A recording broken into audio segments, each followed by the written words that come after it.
Welcome and thank you for tuning in to the Leonardo's Reef Q&A sessions. Today a new session where I will answer your questions. If you have any questions for me, leave them in the comments down below so I can answer them next time. Without further ado, let's just dive into the questions I got from you last week, I think it is. Thank you a lot for that. I will just go by them in chronological order. Yeah, let's get started. First question I got from Verveke Group 9706. Thank you very much. What is it about detritus that repulses so many acrokeepers? Isn't it just dead matter like calcium carbonate dust coated with life? Yes, I think to some extent you have a point. I think some people over-exaggerate the risks of detritus. It's definitely not a acute, very big risk for a tank if you have some detritus in your system. Why I still call it my number one threat long-term is for several reasons actually. First of all, I think detritus causes the pH to be lower in the system. Detritus, if it accumulates, attracts a lot of bacteria and bacterial growth, and that bacterial growth need oxygen, and they can lower the pH because they will respirate carbonate as well, CO2. So I think you should minimize the amount of detritus for the reason of higher pH, first of all. Second of all, you can create some instability because if you have layers of detritus behind your rocks, in your sand bed, and it sits still, it is quite stable. But what if it gets stirred up? What if a rock moves, or you have some fish that likes to dig in the sand bed, or you have some occasion that that layer of detritus might be stirred up? You have an acute spike of a lot of organic matter in the system with a dramatic potential of lowering pH, lowering the oxygen levels in the tank, and increasing the amount of nutrients at the same time. Phosphates, nitrates, but also potentially ammonia and nitrites. So from the standpoint of stability, it's also a good idea to minimize the amount of buildup of detritus in a system. That can be in your sump, but also behind your rock work, in your sand bed, etc. Third of all, and that's more important for coral farmers, I guess, if you have detritus in your system, floating in the water column, it tends to settle in the areas with the least flow. And that's not always behind your rock work, but that's also in your coral colonies. If you have big colonies, especially tabling corals, accumulation of detritus tends to happen in that, in the center of those colonies. And that can have a pretty dramatic effect because the detritus will block the tissue, light entering the tissue, but mostly fresh water, flow oxygen to that tissue. So it will start to die off, and many colonies actually STN or RTN die off, lose tissue, starting at a spot within that colony which is caused by deposition of detritus there. So yeah, detritus is definitely an issue that should be addressed, but see it as a more long-term project that has to be handled, and that's something very acute.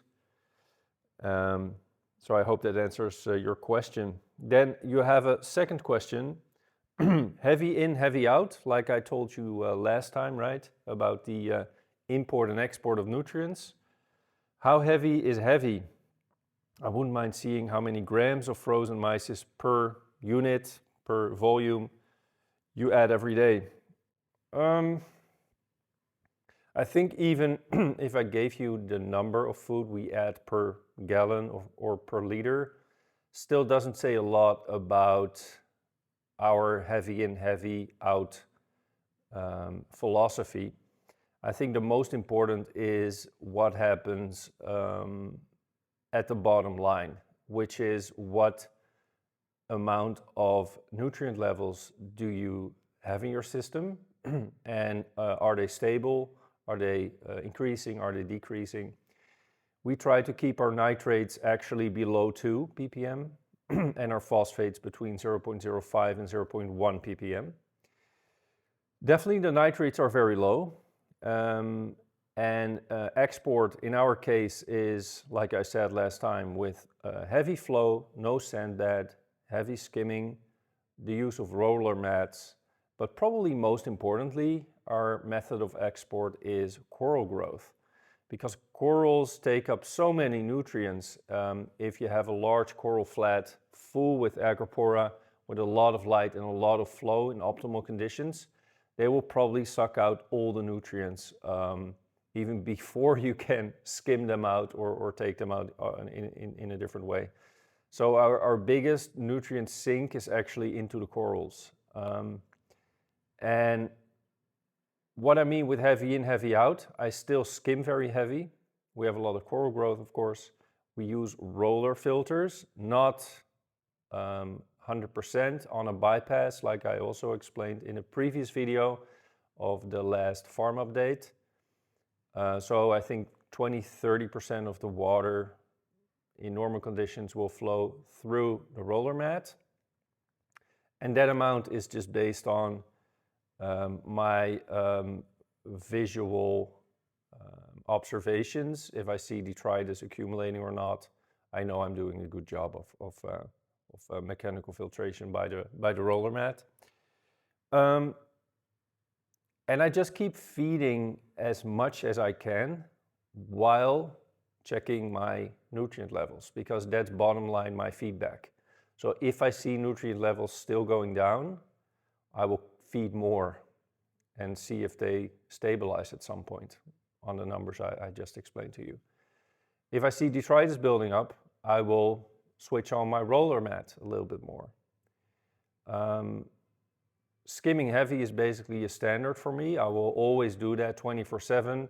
I will just try to fill a full skimmer cup in 24 hours.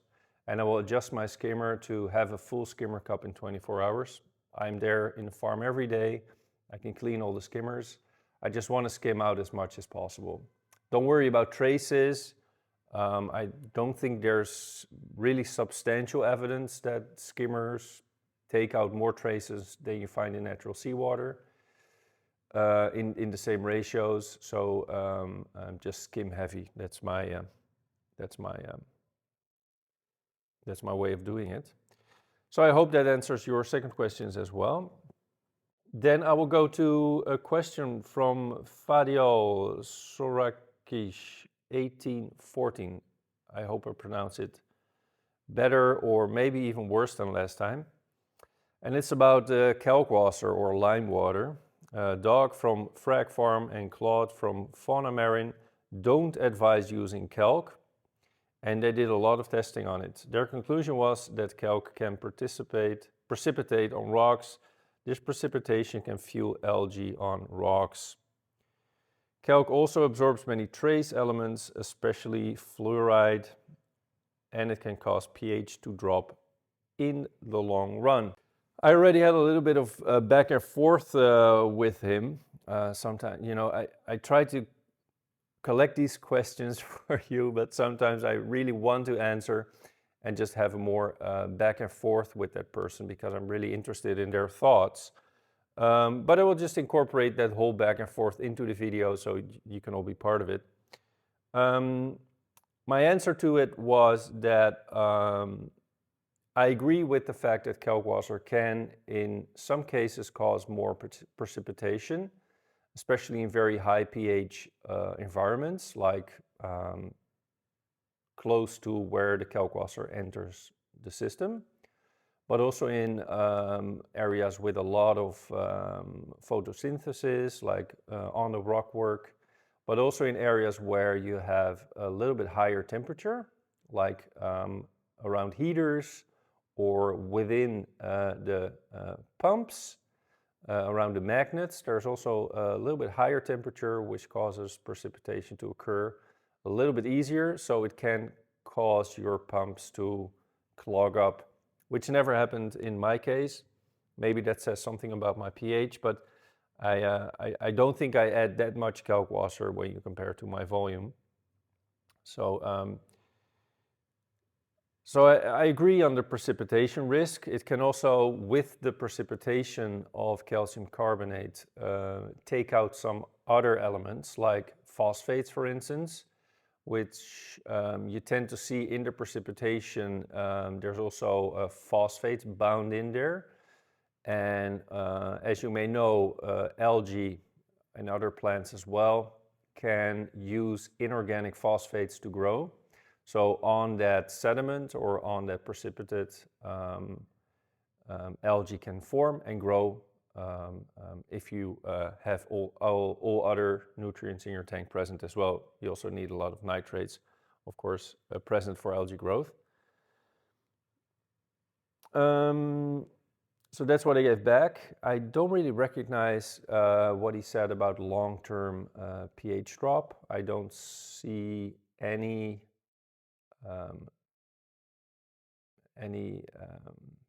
way that could occur or should occur.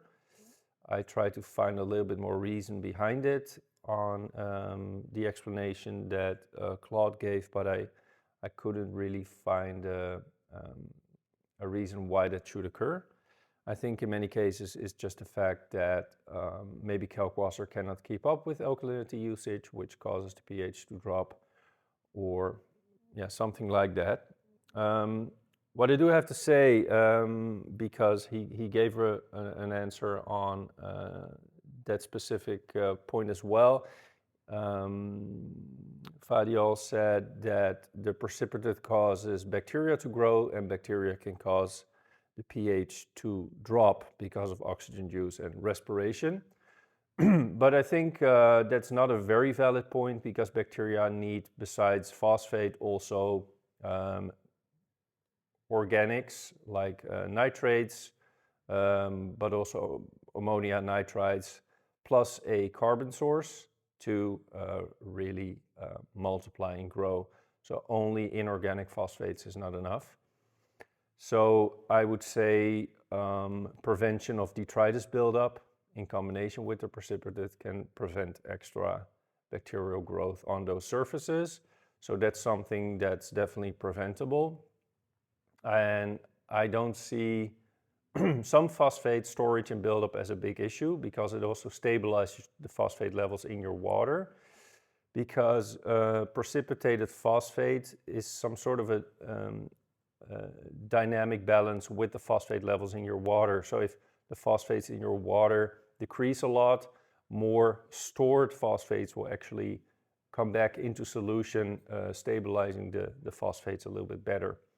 So what you see in more matured systems is that the phosphate levels are actually much more stable than in very new systems, which can be bad if they're very high, because they're really hard to decrease, because there's a lot stored as well. But in my case, I see it as something positive, but because you don't have a lot of fluctuations in phosphates as well, especially phosphates bottoming out. And that's probably one of the worst things that can happen to Acropora, especially bigger colonies. So if you have some stored phosphates, it will prevent the phosphates from bottoming out, which I think is a good thing. Then his last point was, he said, I can understand the use for calc as a coral farmer. Already said last time, because it's very cheap to use. It makes more sense, he said, especially considering the cost, and you do more frequent water changes to suck out all the precipitation caused by it. But for a home user, don't you think the use of calc is overkill? It complicates the setup, more parts need to maintain, and cost is not a matter to consider here. Well, I do agree. If you use a 2 or a 3 part, for instance, the tropic marine bulling system, and you have a well-ventilated room for your aquarium, or you are able to take out air from the outside into your skimmer, I don't think you need calc. I think it's an extra risk. It's more moving components, and yeah, I don't think you really need it to maintain good pH. So then we have a question from Prospero Pompeo 1324, and his question is, could you show us a graph of the spectrum we need to look for when it comes to Acropora growth? I can definitely do that. I think when it comes to light, you have to separate it into a few different aspects. Most importantly, coral growth and coloration and overall health. So the spectrum, a good spectrum is very important for good growth, good color forming, and overall health and growth shape of a coral. Then second of all, you have the visual appearance of the coral plus the visual appearance of the tank as a whole.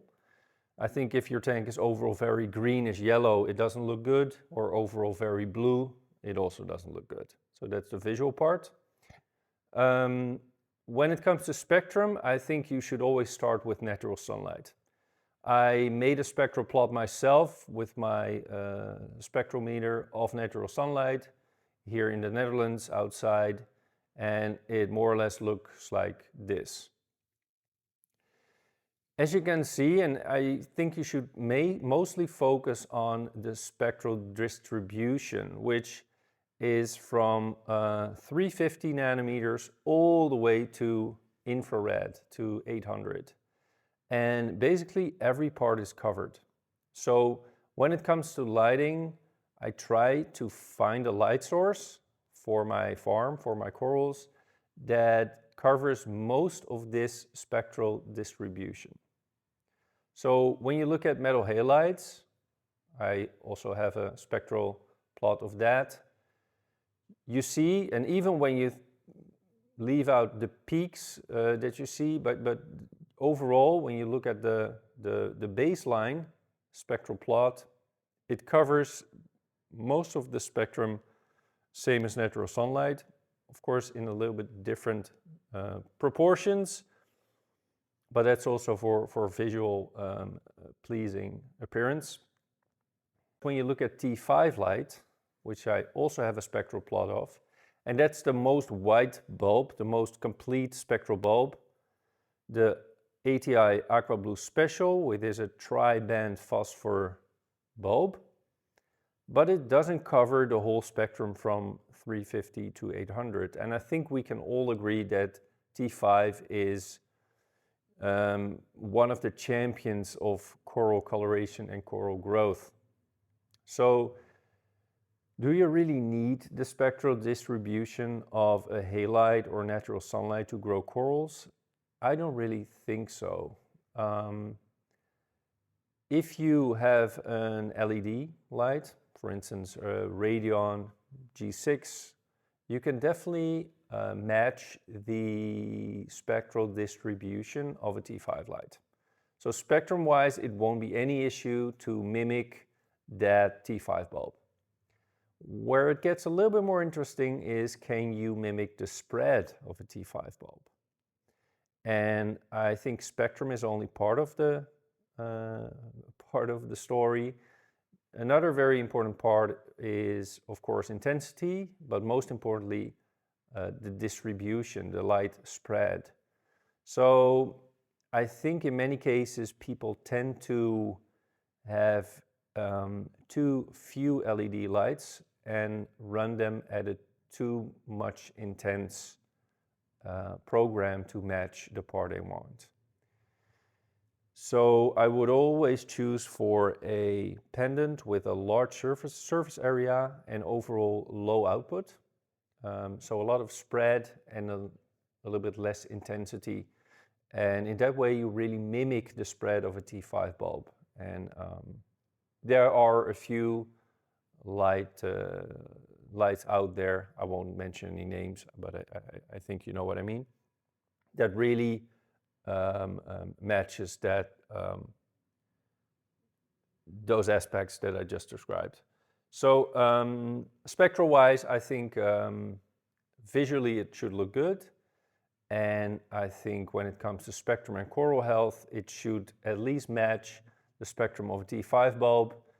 If you really want to maximize growth, you can go for a more halide spectrum, which has in many cases more white and more, visual white, but I mean yellows, reds, greens in the spectrum as well. You can also mimic that with LEDs, of course. Then a question from Acroaddict J. Hi Leo, I'd love to know your protocol when you see STN or RTN. Many thanks.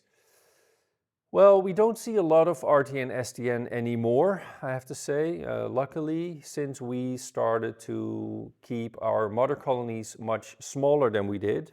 I described in a previous video of one of the lagoon updates that we used to keep very large mother colonies, 30, 40, 50 centimeters across, 20, 25 inches.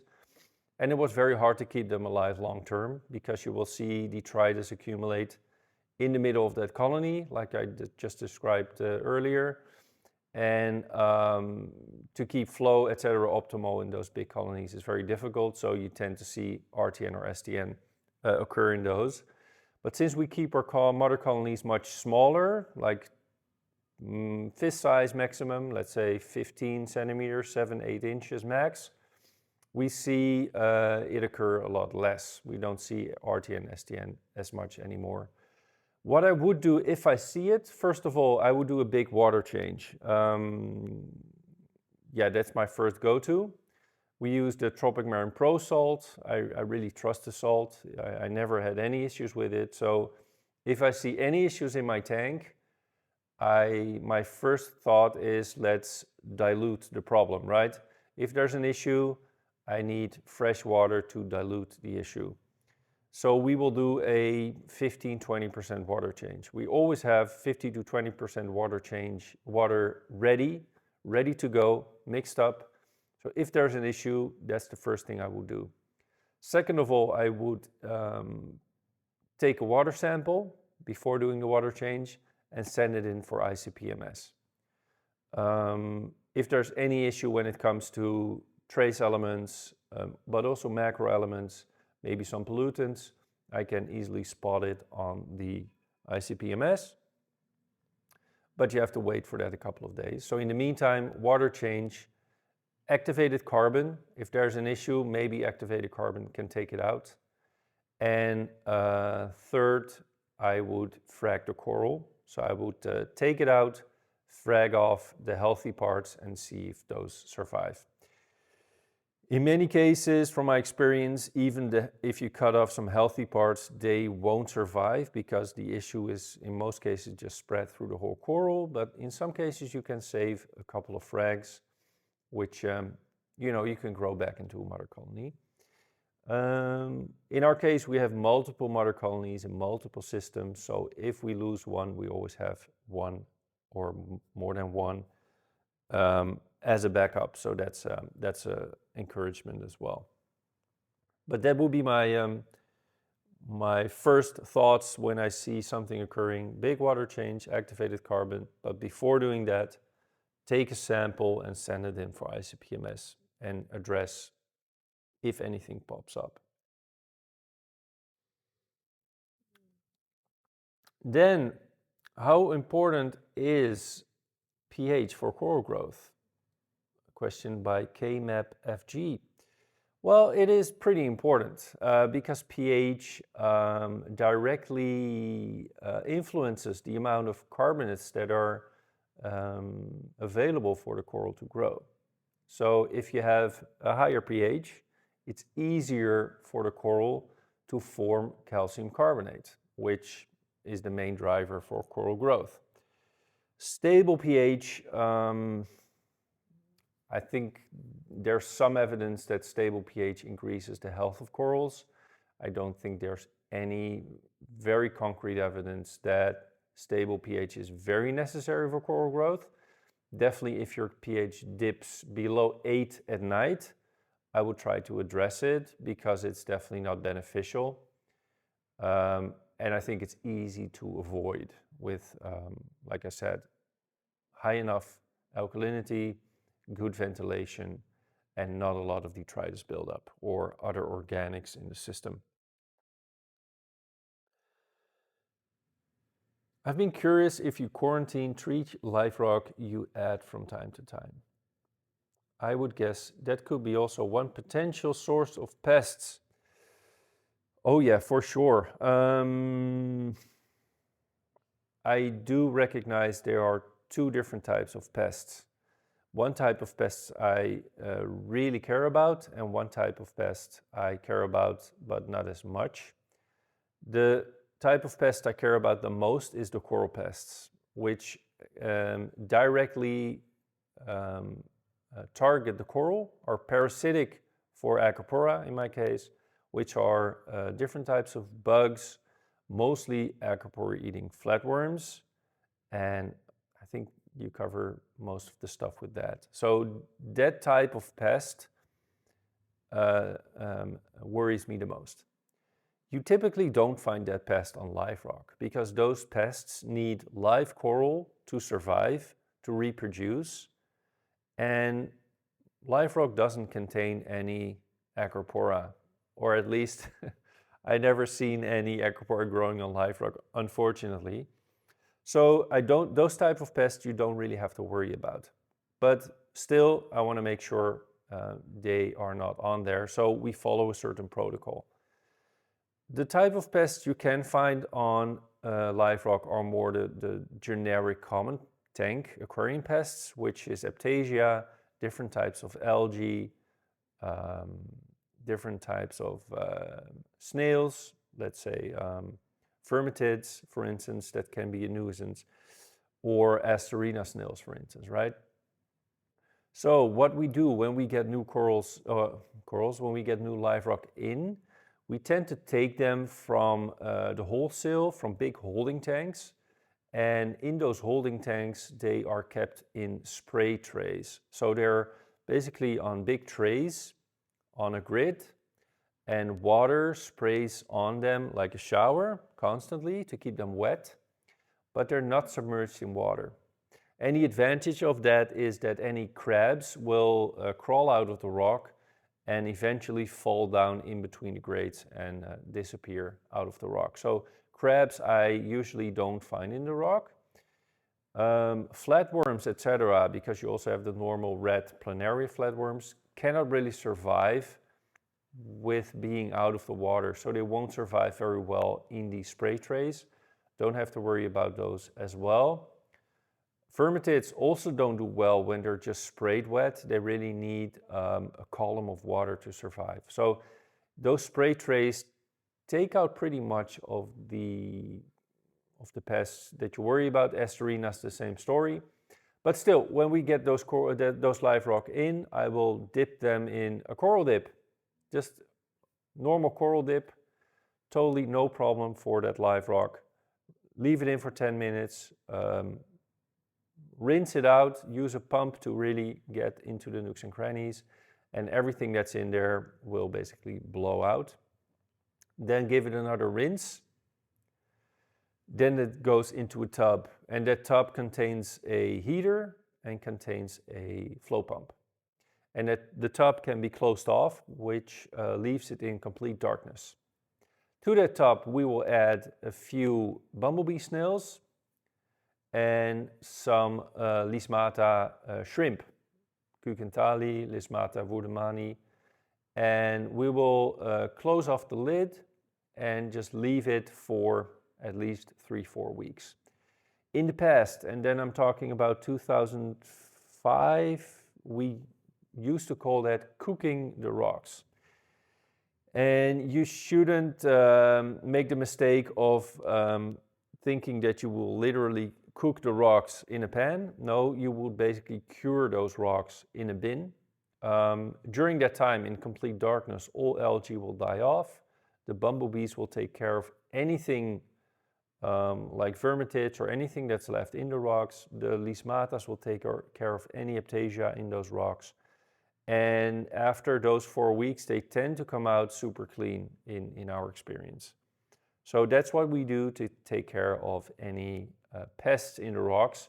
Any coral pests that might be on the rocks will be definitely dead after 4 weeks because they need corals to survive and reproduce. If they don't have any live corals for 4 weeks in the bin, nothing will be alive in there. So you definitely don't have to worry about those. Then, I think, a question from Dalius Sarauskas 7464. I definitely pronounced this one wrong. I'm very sorry. Do you even think it's needed to chase traces with ICP tests? No, I don't think so. I think if you do sufficient water changes, first of all, 10, 15, 20% a week with a good quality salt, plus you add some trace mixes, some general trace mix like the Tropic Marine A and K elements, which you can basically mix in your balling solutions, A and B, you don't really need to chase your traces. I think if you add some of a trace element every day in a small amount, which is a blend of all traces, I don't think you should really trace individual elements, maybe with an exception for iodine. I think iodine is quite important for many processes in the tank. And if your iodine level is low, you can definitely add a little bit manually extra every day. When you really want to fine tune and optimize your coral growth, but I think that's the last 1% of coral health and coloration, you can start to chase individual elements. But I have to say, we use the A and K elements, like you may know, and right now in most systems we use a little bit of extra fluoride and a little bit of extra zinc on top of that A and K. Tropic Marine also now has the block elements and individual elements, and you're basically able to fine tune that blend of trace elements, the A and K elements, which we do in most systems now. But in general, we only add a little bit of extra zinc and fluorine, and the rest we will just keep as is. And it actually stays in pretty optimal levels by itself. So we don't really have to tweak with 30, 40 different bottles on a daily basis. It would also just be too much work because we have 5, 6 different systems, and yeah, I cannot have 40 bottles per system and dosing by hand, etc. Then a very important and interesting question by Johnny Butler 1234. Is it a disservice to the customer growing your corals under lighting conditions that are very unlikely to similar in the hobbyist reef system?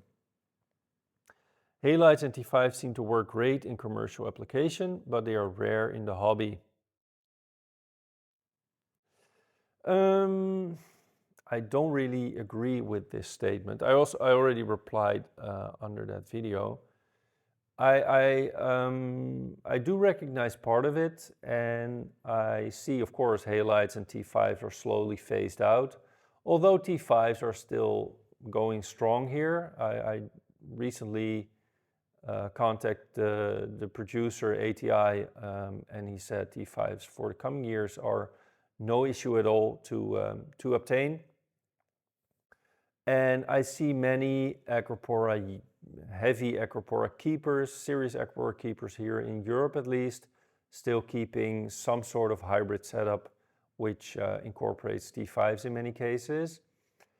Having said that, I think it's the most important thing I want to say. I don't think it really matters what type of light you use. And maybe that's a little bit controversial to some, but I don't think it matters if you use halides, T5s, or LEDs. I think they're all a great tool. And I think if you use them in the right way, they can definitely accomplish the same results. And I think this statement already proven itself because you see great tanks under halides, T5s, and LEDs. So it's definitely possible to keep great Acropora under either of these different types of lights. You just have to use them in the correct way. And I think in many cases, it's very easy to use halides and T5s in the right way because there's an on and off button. You cannot play around with the spectrum, and the spread is basically built into the lamp, so you cannot mess up with the light spread as well. And when it comes to LEDs, I think it's much easier to make mistakes, not add enough lights, having too much intensity, having not the correct spectrum to grow corals or to keep corals happy. So I think all the adjustability of LEDs, in many cases, it is a trap. I would like to see a light that's more like T5 or halides with an on and off button, optimized spectrum, great spread. I think there are a couple of lights out there. Again, I won't mention any names. And I think that way it doesn't matter. The corals don't care what type of light you use. As long as the spectrum is correct, the spread is right, and the intensity is correct. So if my customers buy coral from me, which is grown under LEDs or T5, halides is only show tank for us. We don't sell any corals grown under halides. At least we don't sell from the show tank yet. I don't think it matters if that coral goes from a hybrid T5 LED setup to a full LED setup, if that LED setup just matches the basic needs for Acropora health and growth. I don't think it matters at all. If you have a different opinion, just let me know, because I think this is a very interesting topic. Then a question, will you be spawning Acropora? Well, I won't hide the fact that we built a spawning lab a couple of years ago, which was basically a dark room, a room which was completely locked off from the outside world, no windows, not any leak of light from the outside, and we were able to keep conditions in that room, temperature, light, everything, very stable, and we attempted to do some spawning there. We were able to spawn some corals, but the rearing and the raising of the larvae was much harder than we expected. We saw a lot of videos from Jamie Craggs, a British researcher that did a lot of research about coral spawning and also built some great equipment and great setups, commercial setups, to spawn and raise Acropora larvae. We watched those videos many times, tried to mimic those systems. And we concluded that it was very challenging experiment, for sure. That it was definitely very interesting, something we do want to do in the future, but it took up a lot of energy, resources, I mean my energy, a lot of resources, which is my time. And I decided to focus now on propagation, because I think Acropora farming is, at least at this point, it makes much more sense to do asexual propagation, especially when you have a coral collection of already 300 species, which is very diverse. Propagation makes much more sense for us. We definitely, if we have more room in the future, want to pick up that spawning project again. Maybe purchase a system from Jamie Craggs, which is basically plug and play. So it's a little bit less energy and time consuming for me, and pick up the experimentation again. Because I do think long term, experimenting with different genetics can be super interesting. It's just a lot of fun as well. So I see it more in the light of that. So that's definitely something for the future again. Let's see, what type of snails do you prefer? By El Dalberto Sardui. I prefer trochus snails, trochus. Cheap, they don't die very easily. They can handle temperature swings, also high temperatures very well. Some snails die with temperatures above 25 degrees Celsius or 26 degrees Celsius. And they tend to multiply in the tank very easily, which means free snails. Last question by Dalius Keisarauskas 7464. And the question is an interesting one. Leo, my nutrients are not going up without water changes. I'm dosing 2-part elements. Do you think it's still beneficial to do water changes and maybe feed more, not to lose nutrients? And then second question, I'm thinking more about traces. Do you think it's more or less enough doing traces with dosing Zelements? I think that's a brand. Thank you. Okay, first question, do I think water changes are still beneficial with low nutrients? Yes, for sure. Because taking out nutrients is only a small part of why doing water changes. I think in many cases, buildup of organics, organic carbons, which are not easily visible or measurable, is also an important part of doing water changes. Replenishing elements, trace elements, macro elements, is also a very important part of doing water changes. Improving water clarity is also an important part of water changes. So water changes have much more benefits than just reducing phosphates and nitrates. Do they also? Yeah, they do reduce nitrates and phosphates, which means you have to feed more or add more fish in your case. About the elements, you think it's dosing more elements, is it useful? I think you should do ICP-MS first, see if you're missing a lot of elements, and then decide if you want to dose them extra. I think if you do regular water changes and don't have a lot of corals, I think you will be fine, you will be set. But if your tank is very, very overgrown with acros at some point, you might have to add a little bit more traces. But you will only know with measuring. So ICP-MS gives you the answers. All right. I think that's it for today. If I missed any question, please let me know. I think I covered every question in here. If you have any other questions or have any follow-up questions, if you are outraged by the answers I gave just now, please put them in the comments. I'm happy to change my mind or have a meaningful discussion with you. And yeah, if you like this video, please give a like so more people can see it, more people can ask questions. And if you haven't subscribed yet, please do so you won't miss the next episode. Hope to see you then. Thank you for watching, and until the next time.